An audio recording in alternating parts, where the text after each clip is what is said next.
want to welcome all y'all to Fan of a Fan, and this is strictly only for the fans. Welcome to Break Time on West Side, your number one break time podcast, coming to you from Nairobi, Kenya.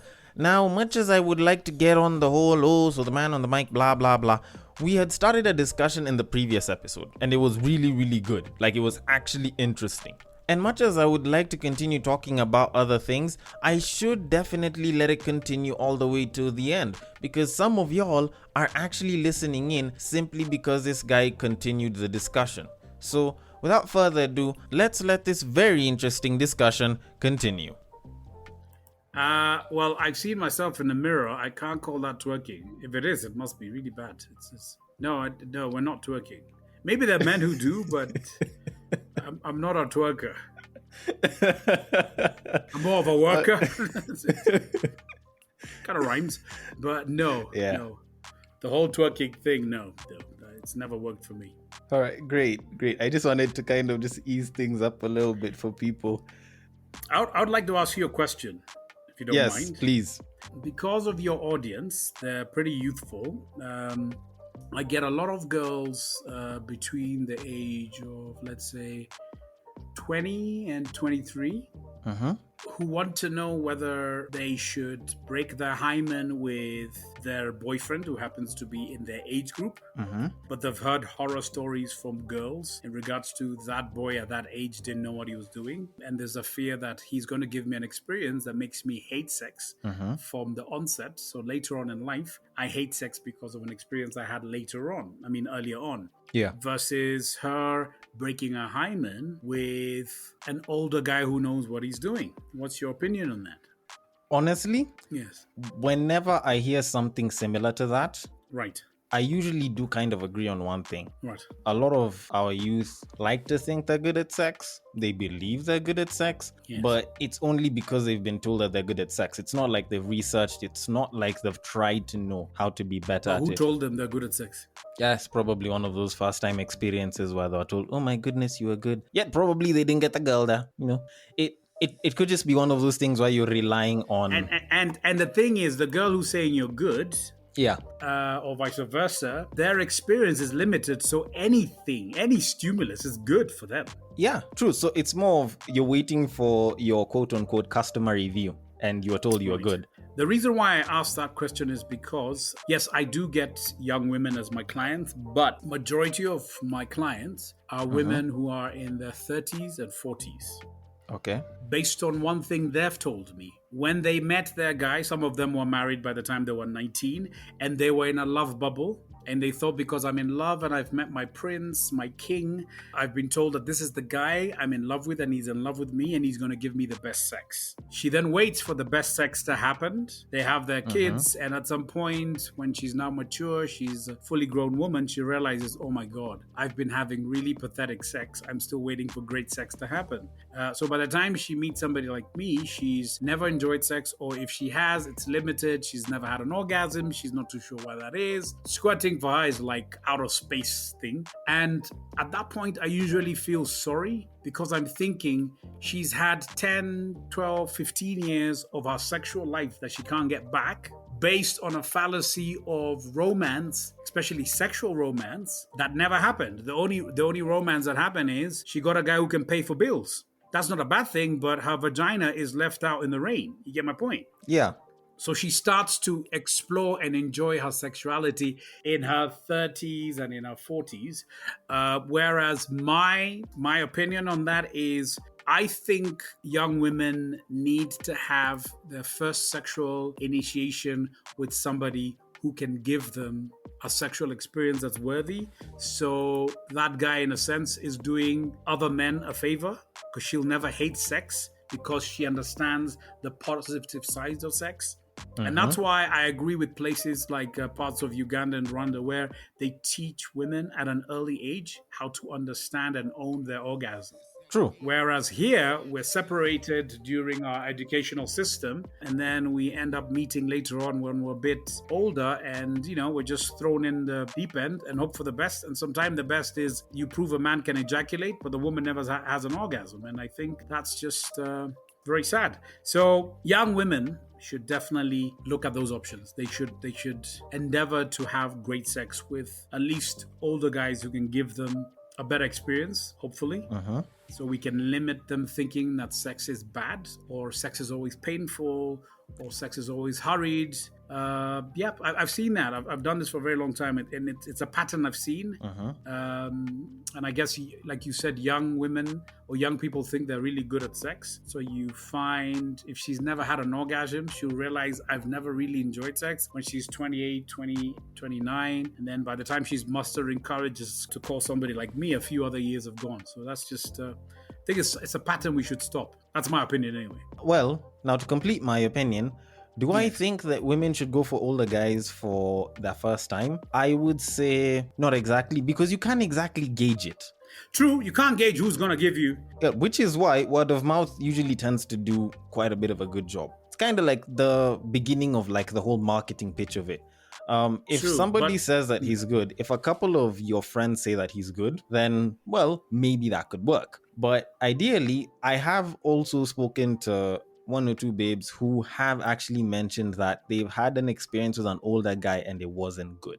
True, no, that happens. Yes, that happens. So, yes, I do think that women should, in their first time, be with someone who's a little bit more experienced. But with that being said, I don't think age should be a factor. It should be a matter of probably go for the one fuckboy that everyone is praising at least. He might probably know how to do something good here and there, as opposed to saying, you know what, let me go for someone who's like 20, 30, 40, probably they know it. Actually, now that you even mentioned that, because there was something that you mentioned about faking it. When somebody fakes an orgasm, who do you think they're doing it for? Themselves or the other person? Well, if a woman fakes her orgasm, it means she's trying to divulge a deceptive message that she's enjoying herself because she's afraid to bruise the man's ego. So she's clearly not doing it for herself. She's doing it for the man. So in a sense, you could say that her wanting to make the man happy does kind of benefit her in a sense, or it's entirely just for the guy? Okay, let's just put it this way. I've spoken to a lot of women, obviously, in my line of work, and the ones who are free enough to tell you why they do it, they'll tell you things like, well, if he wasn't paying for my bills, I would not have faked it. But because he's paying for my rent, I'll fake it. All right. You see, if she's got nothing to gain out of the faking, why is she making some guy feel like King Kong when he adds no value? That's a very good question. I don't agree with the whole faking thing. Because it has other ramifications in regards to when you fake, you're teaching your brain not to relate to the stimulus coming from your vagina glands. Okay. So it becomes something conscious. It's like you're training your mind not to separate itself from any spasm that are happening from the physical element. I know this because I've met women who are faked for a very long time. So part of the session is to rewire the brain to be able to recognize that she's having an orgasm. Yes, so there are other elements to just, you think faking doesn't have its repercussion. It does. It has some crazy consequences later on in life, especially when now she meets the guy who they're compatible sexually. But then now the guy can tell she's having spasms, but he can also tell that her body is not relating with her mind. Okay. Yeah, because the mind is an archive. So that's actually a thing. Yes. The mind only archives what it feels. The mind does not translate into an orgasm. It has to be fed information to know, wow, this kind of stimulus creates this kind of sensation. Then it's fed, not the other way around. All right. Ladies, I hope you're listening. Stop faking it. Just figured I should state that. Yeah, but you'll hear the excuses. Oh, but other than sex, he's such a sweet guy. He's such a nice guy. Yes, but the problem with this sweet, nice guy, he's going to sit around men and tell us some useless stories. And we all know he's pathetic in bed. You're lying to him, and that makes him worse, because if he didn't know that he was bad, then he wouldn't at least be in a position to actually try and learn to be better. Right? Yes. Perfect. There you go. There. Mad repercussions. He doesn't get to learn. All of this just works against you, ladies. Next question. As a qualified professional, does size matter? Okay. There is some minute size that's just not manageable. Okay. But it doesn't mean that a guy who's well hung is going to give pleasure to a woman, because I've met plenty of women who, have met guys who've got their 6-9 inches and good girth, and all they've ever known from that penis is pain. So it's also based on application, because if size matters, then you need to explain why so many men are losing their females to other females. Females don't have a penis. They don't have size. True. But they have sensuality. They have understanding of that arousal point. They will stimulate your woman's vagina in a way you've not done. I mean, not that long ago, I met a chick who told me that what a chick did to her in a month is something her dude has not done in 9 years. Wow. And he has a penis. Well, and it's not small. So when you hear a woman comparing a month to 9 years, she's telling you something. That's something I think also men need to look at. yeah. Especially considering that I've always looked at the whole thing of a woman will do more for another woman more than a guy will, sort of like as a thing of they know where the pleasure points are. Like, it's pretty much you just playing against the home team, so you know all the weak points. But I never actually thought of it that way. Yeah, but don't confuse the fact that most women don't know their bodies. So I'm talking about women uniquely meeting women who know that the female anatomy, then they're going to have their pleasure centers stimulated so well that you'll find quite a number of men can't match up. And that's just fact. Okay. Yes. Interesting. Very interesting. Next question. Okay. If a guy nuts quickly, would you advise pre-masturbation before sex with their partner? No, it's not going to help. What, His ejaculation comes from two things. He's either taught himself how to think of his pleasure, or he suffers from a sexual anxiety in regards to performance. Considering that sexual anxiety will come from either coming too quickly or not nutting at all, you would say that there is something else that should be done. Yeah, the problem with him masturbating, then trying to have sex, is the minute he masturbates, there is a certain energy level that he will have lost. Okay. There's a tiredness you have when you masturbate that's not there when you have sex. Well, considering that right after you're done having sex, there's that whole knockout that comes in after like the sleep hormone kicks in, I would beg to differ. But there are men who don't feel that sleep hormone. That's what I'm saying. We're not all the same. There are men who don't sleep. They continue. Oh. And continue. There are men who can ejaculate 2, 3, 4 times in a night, and it's like he's not done anything. So we can't grade all men based on the guy who falls asleep. Okay. That guy just needs to retrain his mind on not thinking about nutting and thinking more about the stimulus he's giving the woman. It's good that men get to a point where you start enjoying what you're doing to the woman more than what you think the vagina is doing to your penis. Then you won't nut so fast. Okay. The truth is, I've had plenty of sessions with men who want to up their game in regards to how they think. These men just want to go from, a minute to 2 minutes to at least even 5. They're not looking at half an hour. But the one thing I can tell you is those sessions are the hardest for me, because one of the things I've noticed is there is a guy who is so procreational in thought that it's very hard for him to think beyond his own enjoyment. You call him a selfish man in bed, but if you look at the science behind it, that's just his wiring. Okay. Like the guy, like for example, maybe you've had this debate with guy. If you tell a guy that foreplay is uniquely important and you can take your time to lick and suck on a woman's vulva and her clitoris and labia, and in a room of men, there's a man who will be like, hey guy, I understand what you're saying. And others will be like, why would I even be down there? And secondly, for those, another guy will say, okay, sometimes I do go down there, but I've never been there for more than like a minute or two. I just browse in it and move along. And then now there are those guys who understand what you're saying. Like he knows how to stay there for a while. Yeah. And give that woman at least 1 or 2 orgasms by the time he penetrates. So in my book, in that room, there's already 3 categories of men. One will never do it. One does it, but he's more of a browser. And then you've got the third guy who uniquely wants to give this woman stimulus enough to get out a spasm and she has an orgasm. Because he knows the minute she has an orgasm, even if he was to penetrate and come within 5 minutes, she wouldn't complain because she had an orgasm before him. So that's already 3 categories of men, but out there's so many other categories that I've met. Okay. But all I can say is the nutting quick can be changed.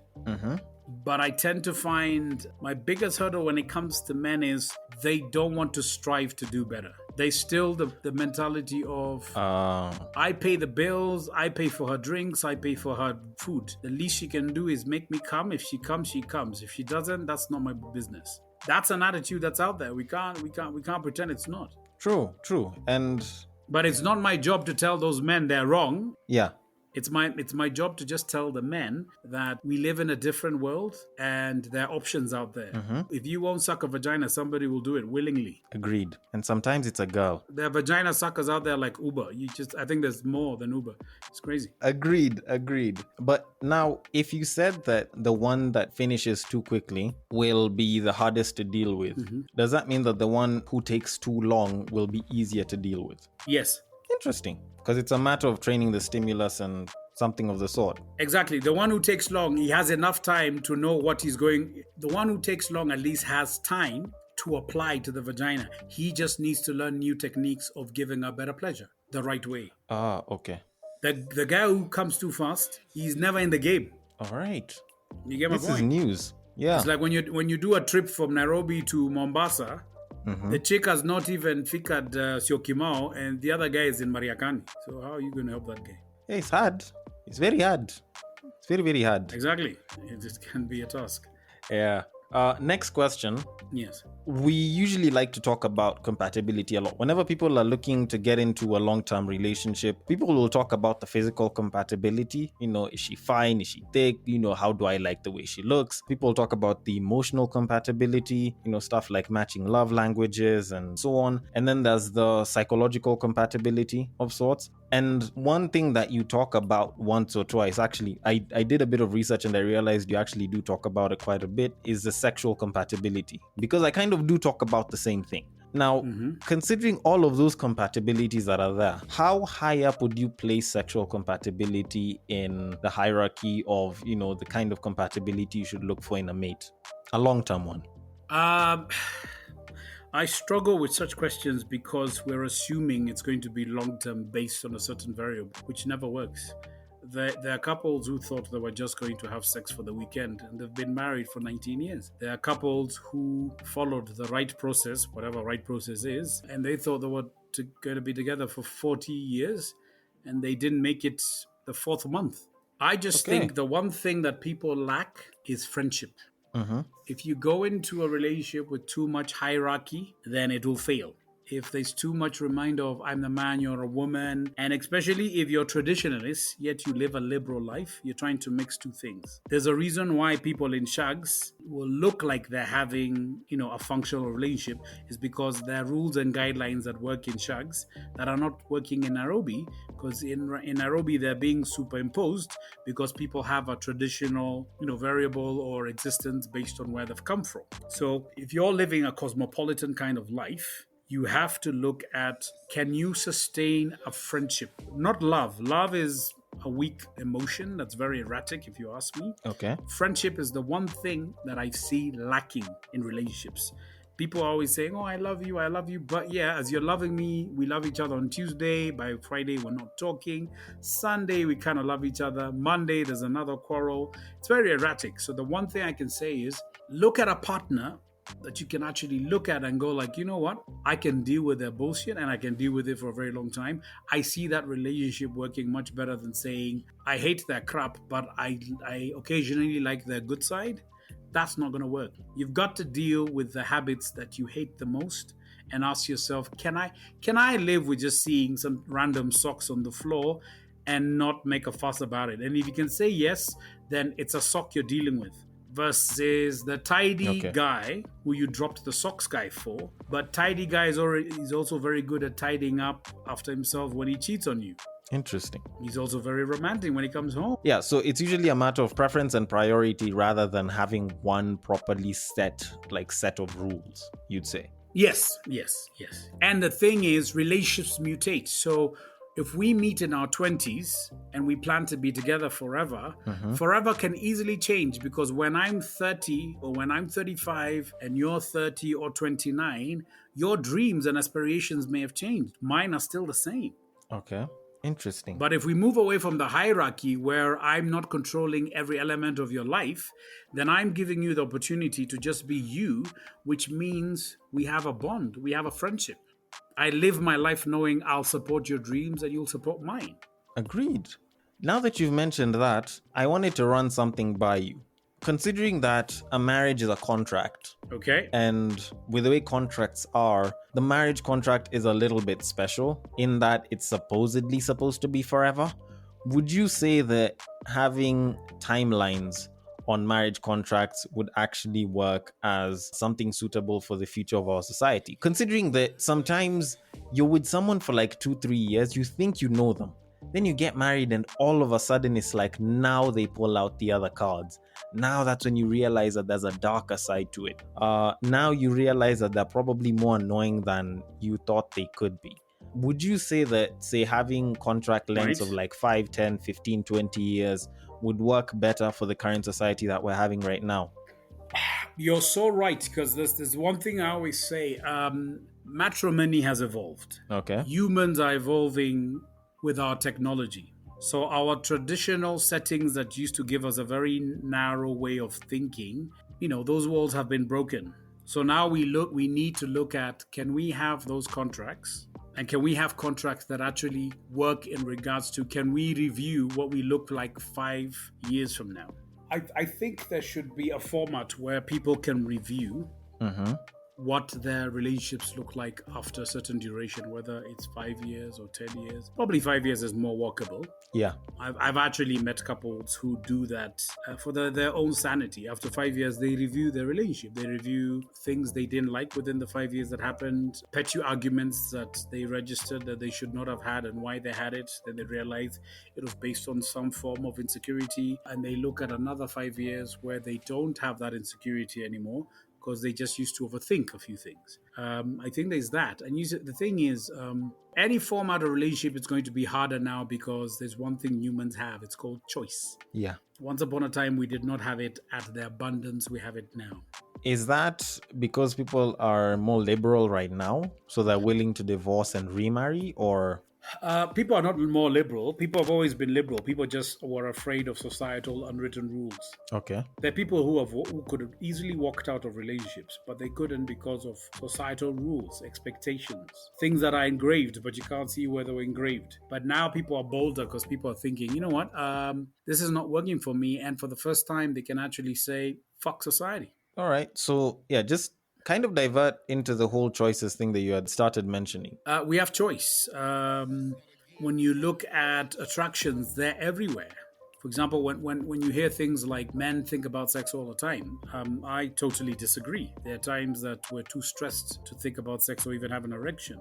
However, I do agree that sex is everywhere. If you walk in your town, or if you go to the grocers, or if you go to your upmarket supermarket, and as you're just there minding your own business with a trolley, you just see an exercise of beauties and asses and nipples and breasts and cute faces and lipsticks, and it's everywhere. There's something that attracts you. The same way, if you go to the cookie aisle, you see all these different biscuits and sweets, and you're like, oh my God, so much choice. And that's what sexual attraction looks like. There's so much of it. It's only men respond to it immediately, rather than where a woman could just see a cute guy and go like, that guy's cute, and then she moves, and when within seconds she's forgotten about the cute guy. A guy will look at a woman and go like, wow, I think my next step is, can I get her number? Yeah. Whereas before social media, before the choice thing, then you were confined to your social circle. Your social circle influenced how you behaved. Today, I'm influenced by so many things. Whether you were just going on Instagram to research on some product you saw being advertised and it's sponsored on Instagram, as you're perusing, you see all these beauties, and suddenly you forget what took you to Instagram. Okay. You see? That makes a lot of sense. So there are many influences that can be bad for your relationship. I know people say that, oh, but if you're strong, if you're really in love, you'll keep yourself in check. Those are idiots. Agreed. I honestly don't think love can hold a relationship for a long time, because I think it does fade over time. Well, like I said before, love is a very weak ingredient. What you need is friendship. If you have more friendship in your relationship than love, then it has a better chance of survival. Perfect. That's actually a very, very perfect way to kind of cap it off. Yeah, love can be dismantled by one very good ingredient called lust. Totally agreed. Totally Yes. agreed. Lust gives power to erections. We love them. And so do our erections. Thank There you you so go. much for being. Yeah, so thank you so much for for gracing the podcast, for gracing us with your knowledge and your presence, and just hopping on and being free with everything. One last Thank you for having question me. Yes. before I kind of just end things off. How can people reach you? Because you have a wealth of knowledge, and I believe that more people should listen to you, more people should engage with you. Well, you can follow me on Instagram, which is just search for Maurice Matheka. Facebook, you can go to my blog, which is my site, mauricetherapy.com. If you just go on Google and just do Maurice Matheka or Maurice Sexologist, you'll find me. And I'm a very approachable. If you do DM me, please remember to introduce yourself. Hi, my name is. What I do not like is, hey, hi, what's up? Can you do this for me? Can you do that for me? I'm thinking, yeah, can I first get to know your name first? Once I know your name, then we can move from there. Great. Does WhatsApp apply? Yes, WhatsApp is good. WhatsApp, no. WhatsApp is good. If you WhatsApp me, I will respond at some point. I will not ignore. Yeah, but make sure you start with Just, your name first. yes, introduce yourself. I love when you introduce yourself. Perfect. I will be sure to add your WhatsApp number on the list of things in the description. Thank you so very much for on again, and thank you so much for you, the listener, for actually just sitting through the whole thing. Considering that this is now going to be a two-parter, thank you so much for listening all the way till the end. And if you are listening on Castbox, feel free to drop your thoughts and comments below. If you have any thoughts, comments, or feedback, you can send them to the Breaktime on Westside page on IG. It is at Breaktime on Westside. On Facebook, it is also at Breaktime on Westside, and on Twitter, you can slide into my personal DMs, which is at Bagaka the D. Thank you so much for listening, and I will catch you guys on the next break. Take care.